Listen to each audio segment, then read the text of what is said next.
Halo semuanya, apa kabarmu hari ini anak-anak? Ibu berharap anak-anak semua dalam keadaan sehat-sehat selalu ya. Pembelajaran kita pada hari ini masih mengenai materi virus. Dan adapun tujuan pembelajaran yang pertama mengidentifikasi masalah penyakit yang disebabkan oleh virus, kemudian menganalisis penularan penyakit virus COVID-19 dan peran virus bagi kehidupan manusia. Oke anak-anak, mari kita simak pembahasannya satu persatu. Adapun penyakit yang disebabkan oleh virus, yang pertama kita lihat pada manusia. Yang pertama kita lihat nama virusnya adalah myxovirus.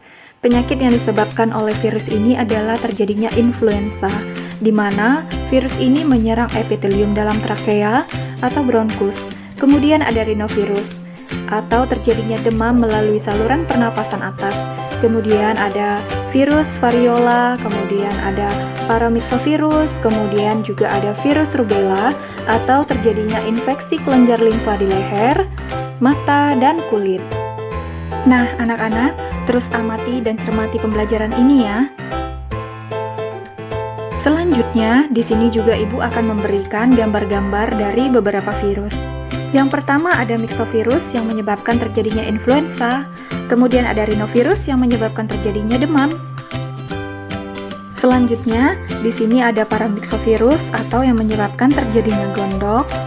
Kemudian juga ada virus smallpox atau yang menyebabkan terjadinya cacar air. Nah, anak-anak, selanjutnya kita masih membahas penyakit yang disebabkan oleh virus pada manusia. Selanjutnya ada virus polio. Jika virus ini masuk ke dalam tubuh manusia, akan terjadi infeksi saraf tulang punggung. Kemudian ada arbovirus. Selanjutnya ada virus hepatitis atau terjadinya infeksi di dalam hati.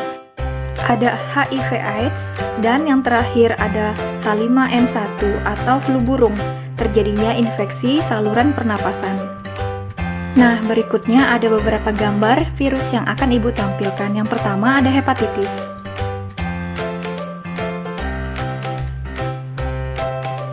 Kemudian ada HIV. Dan yang terakhir ada virus H5N1. Nah, selanjutnya anak-anak, kita akan membahas penyakit yang disebabkan oleh virus pada tumbuhan. Yang pertama ada TMV atau penyakit mosaik pada tembakau. Selanjutnya ada virus turgo atau penyakit turgo pada padi. Dan yang terakhir adalah CVDP atau penyakit degenerasi pada jeruk. Nah, anak-anak, di sini juga akan Ibu tampilkan beberapa gambar virus yang dapat menyebabkan terjadinya penyakit pada tumbuhan. Yang pertama, ada virus TMV.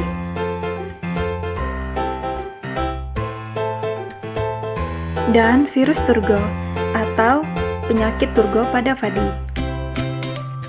Nah, selanjutnya anak-anak, kita akan membahas penyakit yang disebabkan oleh virus pada hewan. Yang pertama ada NCDV atau tetelo, infeksi saraf pada unggas. Kemudian ada polinoma atau penyebab kanker. Kemudian ada virus rabies atau penyakit rabies pada anjing, rakun, dan monyet. Kemudian ada RCV atau penyebab kanker. Dan yang terakhir ada adenovirus atau penyebab tumor yang menyerang saluran pernapasan pada hewan. Nah, anak-anak, coba amati gambar yang pertama. Ini merupakan penyakit yang disebabkan oleh virus terutama pada unggas, di mana gambar ini sudah menunjukkan beberapa gejala kritis pada unggas. Kemudian, pada gambar kedua adalah gambar yang menunjukkan penyakit rabies pada anjing. Nah, selanjutnya anak-anak, kita akan masuk pada indikator kedua atau bagaimana sih virus corona itu menyebar. Virus corona adalah jenis yang terbaru atau SARS-CoV-2 yang menyebabkan COVID-19, merupakan virus yang menyebar terutama melalui kontak dengan orang yang terinfeksi melalui tetesan yang berasal dari batuk dan bersin.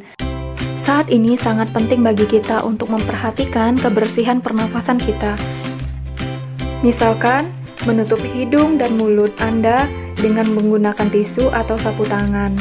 Dan jika tidak ada tisu atau sapu tangan, bisa juga menggunakan lengan baju Anda.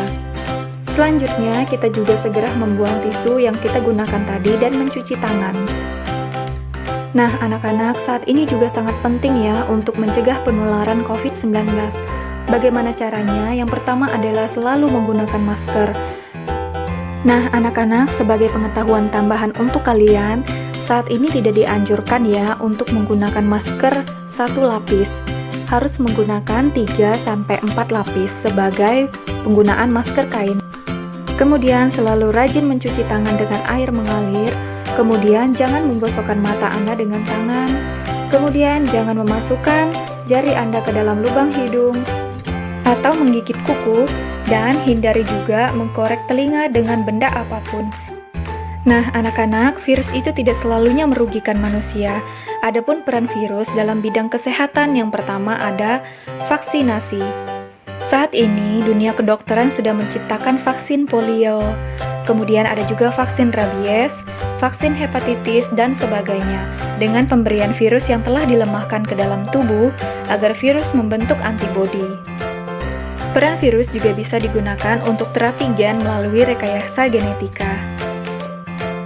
Nah, anak-anak, berikut Ibu akan tampilkan beberapa gambar vaksinasi yang sudah diciptakan oleh dunia kedokteran.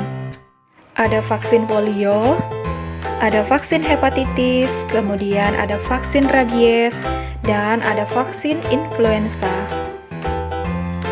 Nah, anak-anak, ternyata peran virus juga ada dalam bidang pertanian. Salah satu kelompok virus yang memiliki peran vaksin dalam bidang pertama adalah Bacillovirus, di mana dapat menginfeksi serangga dan arthropoda lainnya. Bacillus ini kemudian ditanamkan pada gen tanaman pertanian. Akibatnya, larva serangga yang memakan tumbuhan tersebut akan terinfeksi dengan Bacillovirus dan lama-kelamaan dapat merusak jaringan dalam tubuhnya. Good job anak-anak, karena kamu sudah pada akhir pembelajaran. Tetap semangat belajar ya, dan salam sehat!